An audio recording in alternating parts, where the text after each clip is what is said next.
Ganito tayo kasi mag-commute ako eh.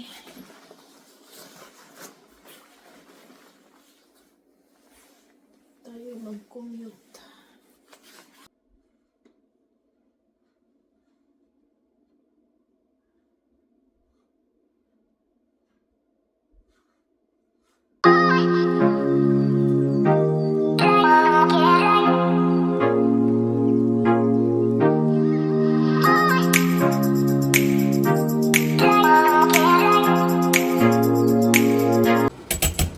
Now cooking biryani again, but this time it's shrimps. Shrimps biryani, hindi siya chicken biryani. Maiba naman. Hindi naman gumawa ng ano-anong mga biryani.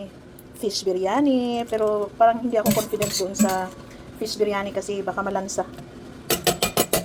So ang kaya ko lang gawin, chicken biryani, shrimp biryani, or beef biryani. Pwede rin lamb biryani, pero di kasi ako kumakain ng lamb. So ito na. So isang layer lang tayo kasi konti lang naman ginawa ko kasi kami dalawa lang naman ni MJ. Ayan.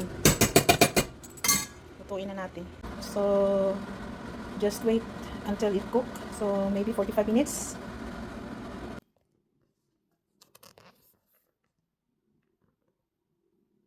Feeling good, Yushi.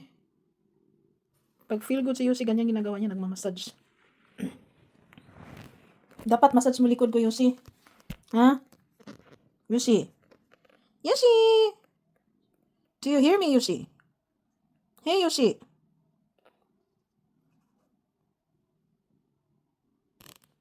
Yuyo. Masungit ang Yuyo, ay. Malamig. Nilalamig si Yoyo. Hindi naman malamig. Hindi naman malamig. Uy, ang pait. Ang ganda ng UCC.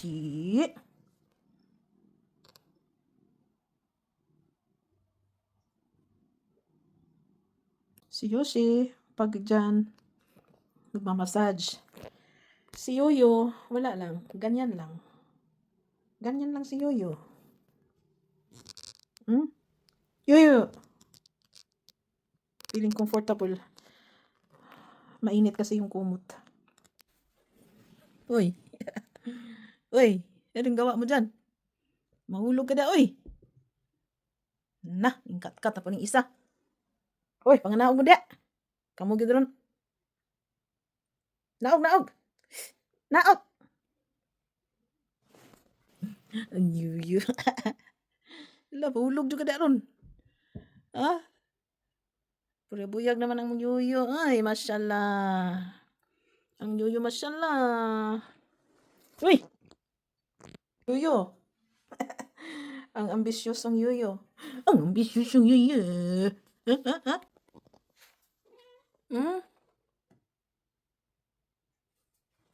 Nashi. Good morning everyone. So, happy and blessed Monday sa ating lahat. Kumusta naman kayo? So, ito, nagdidilig ako sa ano. Dinidiligan ko yung aking halaman kasi kahit winter, nandito lang sila sa loob ng bahay. Nagdo-dry din yung ano, nagdo-dry ang lupa. So, sa kadami-dami kong halaman noon nung nasa probinsya kami, na talagang ito na lang tanging natitira talaga. So, nag-iisip pa ako kung dagdagan ko pa ba siya. Kasi pag minsan wala tayo dito sa Korea, si Daddy Abdullah naman ang mag-alaga. Kaya sabi niya, wag daw dagdagan yung mga gawaing bahay niya. Magiging trabaho niya. So, ito, isa na lang ang dahon. Bibilhin ko sila ng pampataba. Ito yung lupa na dinala ko galing doon sa aming mini warehouse. So, tuloy pa rin ang paglilinis ko. Tapos na akong nag-vacuum lahat. So, nag-a-arrange ako at magmamap ako maya-maya kasi bala ko ngayong mag-grocery ng kukunti lang kasi wala nang pagkain si MJ. Tapos, bala ko din sanang mag-walking ngayon. Kaya lang, tignan natin yung oras natin kung hindi tayo gahulin dahil after kong mag-grocery, uwi muna saglit tapos pupunta ako dun sa sa mini warehouse. So, kung kaya ko pang, dapat ngayon ako nag-walking kasi ang ganda ng panahon. Ang ganda ng panahon. So, lumabas si Haring Araw. Nako, ang dami ko pang gagawin. Hindi ko pa na, itong glass, lilinisan ko pa. Ang daming mga glasses nito. So, ayan, maganda yung tirik ni trick ang araw. Ayan.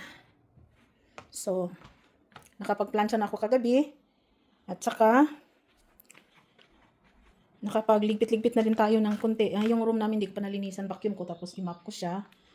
Ayan, hindi pa ako tapos dito sa Ito yung kwarto ni MJ. So, tapos ko na nalinisan. Araw-araw, malinis. Pagdating yan, ako. Malaki ang ni MJ kasi itong computer room sa kanya din ito eh. Dito siya nag-study, dito sila nag-group group chatting ng mga friend niya. Tingnan yung mga bola, ayan. So tinanggal ko yung carpet dito dahil malamig dito sa sala. Nilipat ko muna.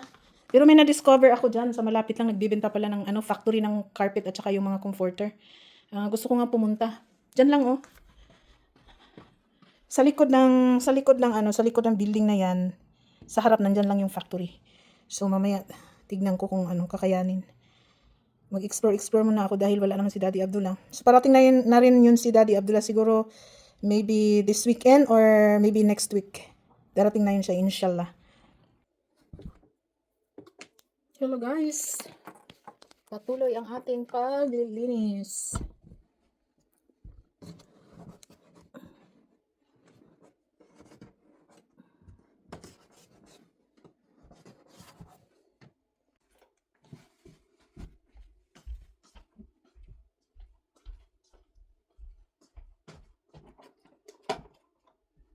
Magamit tayo ng roller tape cleaner kasi si Yoshi at Yoyo pumupunta dito, so 100% meron talaga mga balahibo ito.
Hello guys!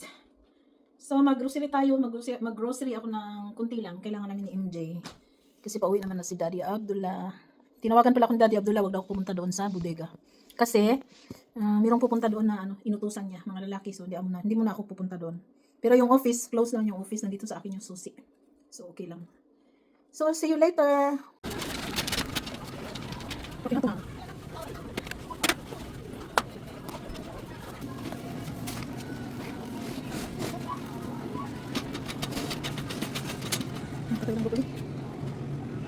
So, nandito na pala yung grocery natin. Ito lang ito, pero worth 82,000 won. Nasa $75. Mga more or less. So, bumili tayo ng 1 tray na itlog. Kasi sa umaga, yan talaga ang importante. Okay. So, bumili ako nito, mga pichay-pichay, kasi gusto kong kumain ng sabaw. Tsaka, pag nag-low carb tayo, mas maganda ito. So, bumili ako ng roller, tape cleaner para dito sa bahay. Kasi yung isang ginagamit ko, doon ko yung sa mini warehouse.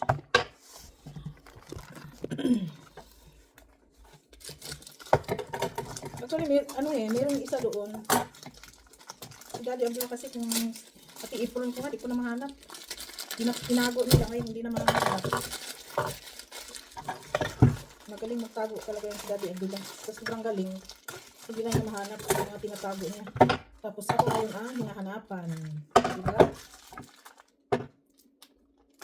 So, mamaya na to.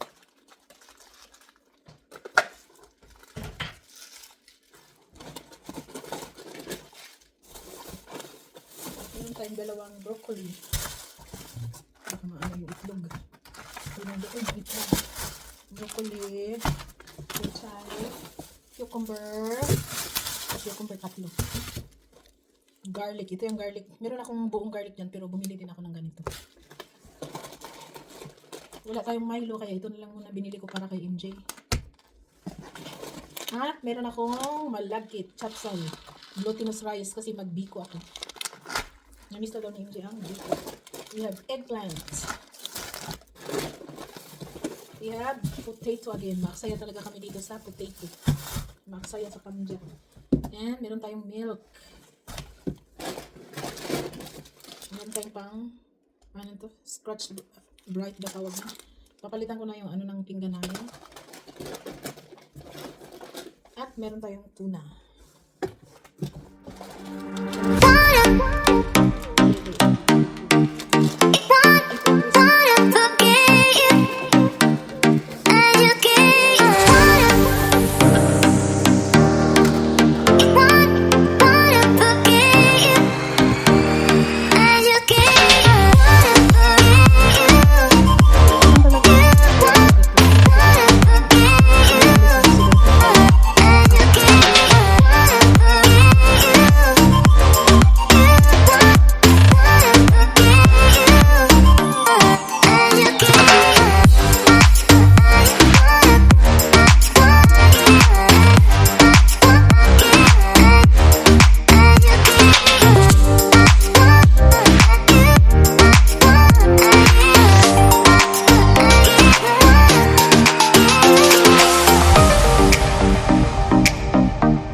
Hello everyone.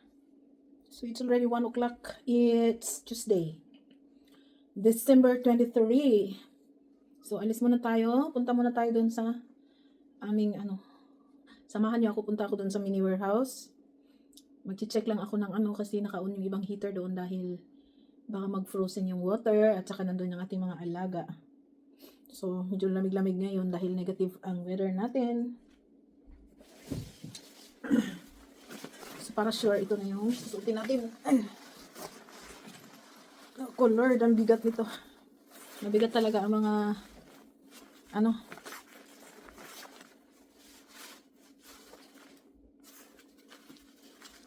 mga winter na mga jacket.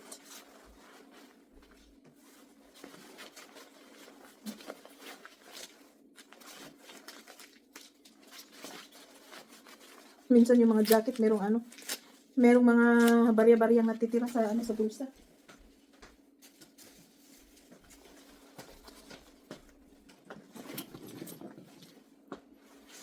Ay naku. Ganito tayo kasi mag-commute ako eh. Mag-commute. Ito yung gloves. Kasi malamig. Mas na yung medyo mainit yung kamay natin. So update tayo mamaya. Dito na pala yung in-order na cat food para sa ating mga beautiful babies.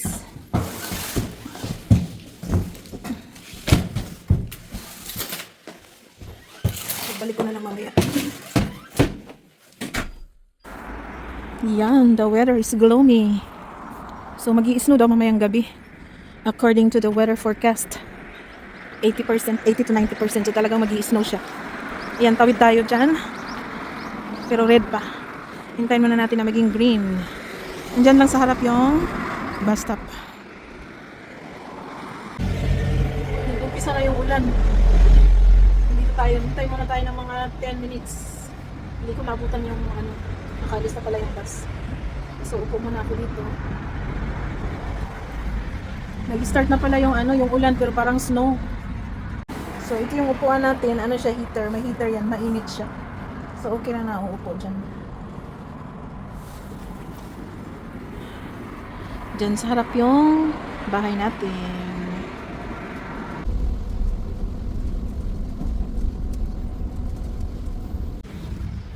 Maulan na. Umuulan. Mamayang gabi may kasamang snow na to. Ito. Walking sa malamig na panahon. Hirap. Bala ko pa naman sanang mag-walking ngayon talaga. Kaya lang maulan. Bukas uli. Laging napupostpone ang walking na plano natin. Gusto ko kasi mag-walking doon sa malapit lang sa amin.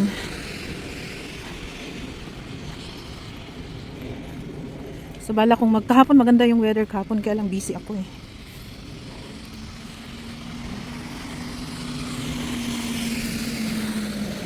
So walking din tayo pag may time. Lagi naman akong walking kasi wala si Daddy Abdullah. No choice tayo kundi walking.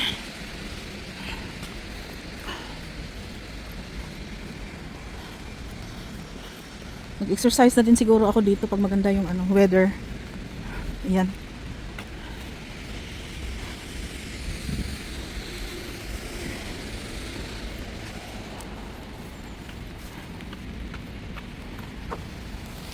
So dito sana ako mag-walking today. Pero sige, next time na naman uli. Next time uli. Dahil lumalakas ang ulan. Hey guys, nandito na ako. Lakas ng ulan. Ayan na, nag-iiyak na ang aking mga alaga.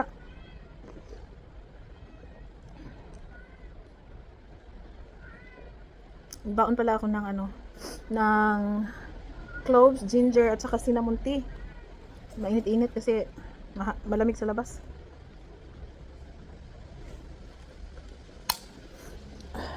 Linisan ko muna aking mga alaga.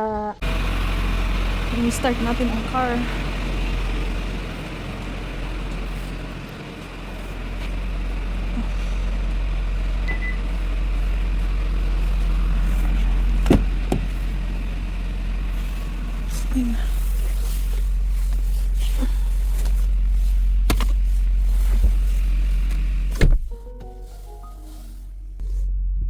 I-start natin ang car kasi it's getting colder. Wala kasi si Daddy Abdullah kaya di nagamit yung car. Kaya kailangan natin i-start para 오늘은 기회도가 있습니다. 안전운전하세요. hindi mamatay yung ano. Hindi ma-off yung battery. So balikan ko after 1 hour. Akyat na tayo. Parcel pala. Parcel kay MJ to. Ano to eh? Helmet. Gagamitin daw nila bukas, mag-event sila, sasayaw sila. Mag-helmet yung ano, maglalagay sila ng helmet sa kanilang costume. Di ko na to di ko na bubuksan si MJ na magbukas para excited siya. Kasi sa kanya naman to eh.